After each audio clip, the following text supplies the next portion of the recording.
কর্মকর্তাদের সঙ্গে জরুরি সভায় সরকারের ক্ষমতা হস্তান্তর নিয়ে কথা বলেছেন বাংলাদেশ সেনাবাহিনীর প্রধান জেনারেল ওয়াকারুজ্জামান। সেনাপ্রধান হিসাবে আমার প্রথম দায়িত্ব হচ্ছে সেনাবাহিনীকে সবসময় যুদ্ধের জন্য প্রস্তুত রাখা, বিভিন্ন ভবিষ্যৎ চ্যালেঞ্জের জন্য প্রস্তুত রাখা। সেই কাজটা ইনশাআল্লাহ করে যাব। গণভবন, প্রধানমন্ত্রীর যে বাসভবন, সেইটার এক্সট্রা লেয়ার সিকিউরিটি দেখা যাচ্ছে। আমরা কয়েক ঘন্টা আগে ফেসবুকে এই ভিডিওটা দেখলাম, যেটার ক্যাপশনে লেখা আছে গণভবনের আশপাশে এসব কি কাণ্ড শুরু হয়েছে। আমরা দেখছি যে ওই মুখে যে রোডগুলোতে গাড়ি চলাচল ছিল সেটা সম্ভবত বন্ধ করে দেওয়া হয়েছে। প্রিয় দেশবাসী, আমি আপনাদেরকে একটা অডিও শোনাচ্ছি। ক্যান্টনমেন্ট থেকে অডিওটা এসেছে। সেনাবাহিনীর ক্যান্টনমেন্টে এখন বাংলাদেশে কি চলছে, আজকে রাতে অথবা যে কোনো সময় শেখ হাসিনা পালিয়ে গিয়ে কি করতে পারে, অডিওটা আমি শোনাচ্ছি। 11টার পরে সবাই বাসায় ঢুকে যাওয়ার পরেই হট করে 140 ব্রেকিং দিয়ে 140 দিয়ে সবাই কাটকে দিচ্ছে। হাসিনা যে কোনো সময় রাষ্ট্রীয় ক্ষমতার পরিবর্তন করে সে পালিয়ে যেতে পারে, যে কোনো সময় সে রাষ্ট্র থেকে পালিয়ে যাবে এবং সেনাবাহিনীর হাতে ক্ষমতা হস্তান্তর বা দেশটাকে আবার সুন্দর স্বাভাবিক জায়গায় আমরা নিয়ে যেতে চাই। সম্মানিত দর্শক মণ্ডলী, কোটা বিরোধী অসহযোগ আন্দোলনকারীদের জন্য রয়েছে এই মুহূর্তে দারুণ একটি সুসংবাদ। কি সুসংবাদ বিস্তারিত ভিডিওতে দেখাবো। তার সাথে সাথে এই মুহূর্তে জনগণ যা চাচ্ছিলেন, দেশের জনগণ এমনকি কোটা বিরোধী আন্দোলনকারীরা, সেই বিষয়টি কিন্তু ইতিমধ্যে সাকসেস হতে যাচ্ছে। এই ভিডিওতে আপনাদেরকে দেখাবো। এমনকি প্রধানমন্ত্রীর পদত্যাগ কিভাবে হবে, কিভাবে হতে যাচ্ছে, সেনা প্রধান এমনকি প্রধানমন্ত্রী নিজের বক্তব্যটি আপনাদেরকে এই ভিডিওতে দেখাবো। এই জন্য ভিডিওটি খুবই গুরুত্বপূর্ণ। এক সেকেন্ডেও না টেনে ধৈর্য সহকারে শেষ পর্যন্ত দেখবেন। চ্যানেলে নতুন দর্শক হলে অবশ্যই চ্যানেলটিকে সাবস্ক্রাইব করে পাশে থাকা বেল বাটনটি অন করে দিবেন। প্রিয় দর্শক, কথা না বাড়িয়ে ভিডিওতে একটি লাইক দিয়ে দেখতে থাকুন সম্পূর্ণ ভিডিওটি। কর্মকর্তাদের সঙ্গে জরুরি সভায় সরকারের ক্ষমতা হস্তান্তর নিয়ে কথা বলেছেন বাংলাদেশ সেনাবাহিনীর প্রধান জেনারেল ওয়াকারুজ্জামান। দায়িত্বশীল একাধিক সূত্র এ তথ্য জানিয়েছে।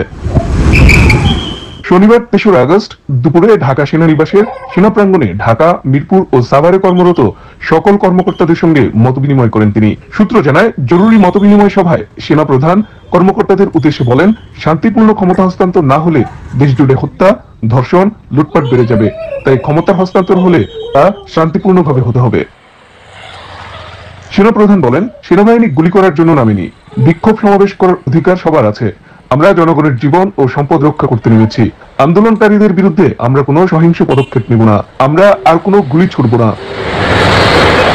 জেনারেল ওয়াকারুজ্জামান বর্তমান পরিস্থিতি তৈরির জন্য পুলিশ বাহিনীকে দায়ী করেন। সূত্র জানায়, সভায় এক কর্মকর্তা প্রশ্ন করেন, সেনাবাহিনীর গাড়ি পুড়িয়ে দেওয়া হয়েছে, এমনটি কিভাবে মানা সম্ভব? জবাবে সেনাপ্রধান বলেন, অনেক বিক্ষোভকারী গুলিতে নিহত হয়েছে। এরকম পরিস্থিতিতে এমন ঘটতেই পারে।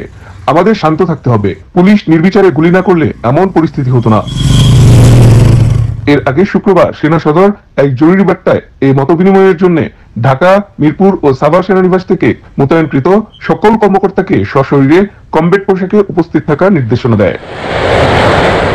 ঢাকা ও সাভার সেনানিবাসের বাইরে অন্যান্য সকল এরিয়া, ফরমেশন ও স্টেশনের কর্মকর্তারা অনলাইনের মাধ্যমে এই মতবিনিময়ে অংশগ্রহণ করেন।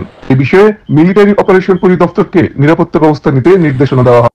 সেনাবাহিনী প্রধান জেনারেল ওয়াকারুজ্জামান শনিবার সেনা সদর হেলমেট অডিটোরিয়ামে নিয়মিত কার্যক্রমের অংশ হিসেবে অফিসার্স অ্যাড্রেস গ্রহণ করেছেন। এ সময় তিনি চলমান পরিস্থিতির নিরাপত্তা পরিস্থিতির উপর আলোকপাত করে দিক নির্দেশনা দেওয়ার পাশাপাশি সেনাবাহিনীর বিভিন্ন কর্মকর্তাদের বিভিন্ন প্রশ্নের উত্তর দেন। এ সময় সেনাপ্রধান যে কোনো পরিস্থিতিতে জনগণের জান, মাল ও রাষ্ট্রীয় গুরুত্বপূর্ণ স্থাপনার নিরাপত্তা নিশ্চিত করতে বলেন। সেনাপ্রধান আরো বলেন, বাংলাদেশ সেনাবাহিনী দেশের জনগণের আস্থার প্রতীক। জনগণের স্বার্থে ও রাষ্ট্রের যে কোনো প্রয়োজনে বাংলাদেশ সেনাবাহিনী সবসময় জনগণের পাশে আছে এবং থাকবে। এছাড়াও তিনি সামাজিক যোগাযোগ মাধ্যমে চলমান বিভিন্ন গুজব সম্পর্কে সচেতন থাকার পরামর্শ দেন। পাশাপাশি সততা, নিষ্ঠা ও ন্যায়পরায়ণতার সাথে দায়িত্ব পালনের দিক নির্দেশনা দেন। এ সময় সেনা সদরের ঊর্ধ্বতন সামরিক কর্মকর্তা সহ সকল সেনানিবাস হতে সেনা কর্মকর্তারা টেলিকনফারেন্সের মাধ্যমে অংশ নেন।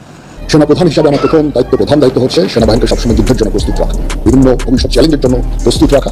সেই কাজটা ইনশাআল্লাহ করে যাব। সেনাবাহিনী ইনেট টু সিভিল পাওয়ারে তার দায়িত্ব পালন করে। দেশ গঠনে আমাদের নিয়োগ দিলে সেটাও করবো। আমি সেই অবস্থা থেকে সেনাবাহিনীকে আরো সামনে এগিয়ে নিয়ে যেতে চাই এবং দেশ এবং জনগণের প্রয়োজনে যখন প্রয়োজন হবে আমরা সর্বদা নিয়োজিত থাকবো এবং জাতির পাশে থাকবো।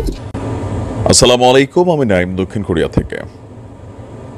গভীর রাত, টান টান উত্তেজনা সারা বাংলাদেশে।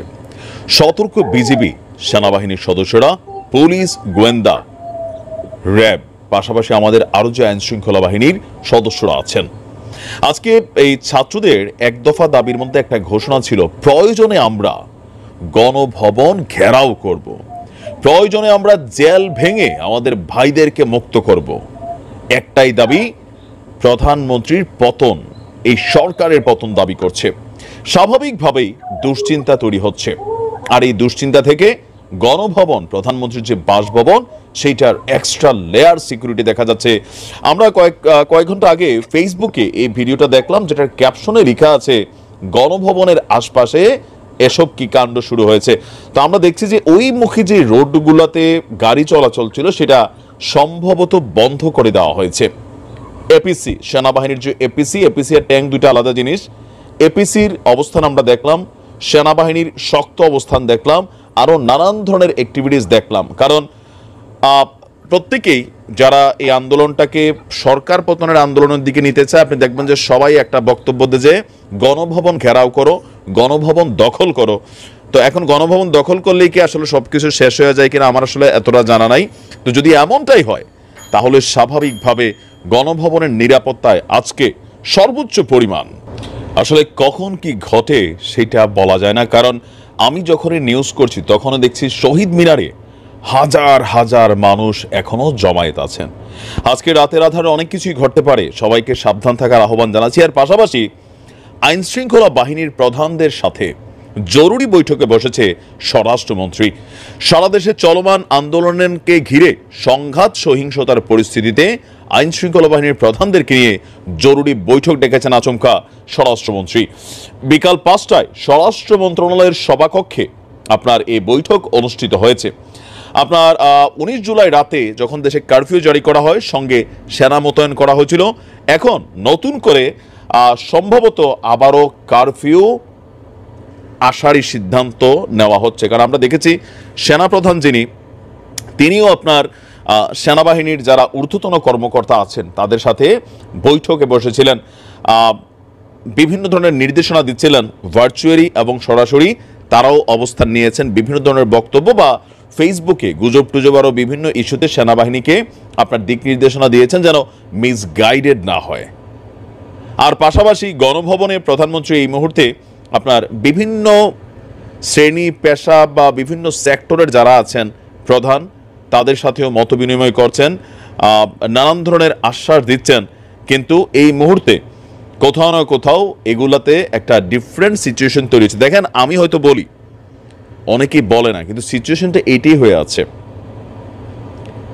এটার একটা মেইন কারণ কি জানেন? মেইন কারণ আপনাদের খেয়াল থাকার কথা, 2006-এ মানুষ বিএনপির প্রতি ওয়াক্ত করছিল কেন জানেন? ঠিক এইরকমই আর এক কিছু কর্মকাণ্ডের জন্য। দুর্নীতি, লুটপাট, অন্যায়, অপরাধকারীদের বিচার না হওয়া, দলের হইলে ছাড় দেওয়া, এটা নিয়ে চাপাবাজি করা, অথবা এখানে আইন আলাদাভাবে হাঁটা। প্রিয় দর্শক, আশা করি সম্পূর্ণ ভিডিওটি দেখলেন। ভিডিও দেখে অবশ্যই বুঝতে পেরেছেন আজ সারা ঢাকা সহ বাংলাদেশের বিভিন্ন ডিস্ট্রিক্ট এমনকি জেলা পর্যায়ে, বিভাগ পর্যায়ে প্রত্যেকটি জায়গায় কিন্তু সংঘর্ষ হচ্ছে। এক কথা বললেই চলে, আওয়ামী লীগ পতনের কাজ চলছে আজ সারা দিন। যেখানেই পাচ্ছে আওয়ামী লীগ সেখানে তাদেরকে প্রতিহত করছে, এমনকি ভাঙচুর করছে। অনেক আওয়ামী লীগের এমপি মন্ত্রীদের বাড়িঘর আগুন দিয়ে জ্বালিয়ে দেওয়া হচ্ছে। এই বিষয়গুলো আপনারা হয়তো দেখেছেন। প্রিয় দর্শক, এমন একটি পরিস্থিতিতে এখনো পর্যন্ত সেনাপ্রধান এমনকি প্রধানমন্ত্রী পদত্যাগের ঘোষণা না দিলেও কিন্তু মানুষের ভিতরে এমন একটি কাজ করছে, এমন একটি চিন্তা চেতনা কাজ করছে যে প্রধানমন্ত্রী স্বেচ্ছায় পদত্যাগ করবেন। প্রিয় দর্শক, অবশ্যই ভিডিওতে আপনারা বিস্তারিত দেখেছেন বর্তমান চলমান পরিস্থিতিকে কেন্দ্র করে কি হতে যাচ্ছে, এমনকি পরিশেষে কি হবে। অবশ্যই এই ভিডিও সম্পর্কে আপনার স্থান থেকে আপনার মূল্যবান মতামতগুলো কমেন্ট বক্সে জানিয়ে দেবেন, এমনকি ভিডিওটি শেয়ার করে সকলের মাঝে ছড়িয়ে দিবেন। প্রিয় দর্শক, আজকের মতো এখানে শেষ করছি। ভালো থাকুন, সুস্থ থাকুন, আবারও দেখা হচ্ছে পরবর্তী ভিডিওতে।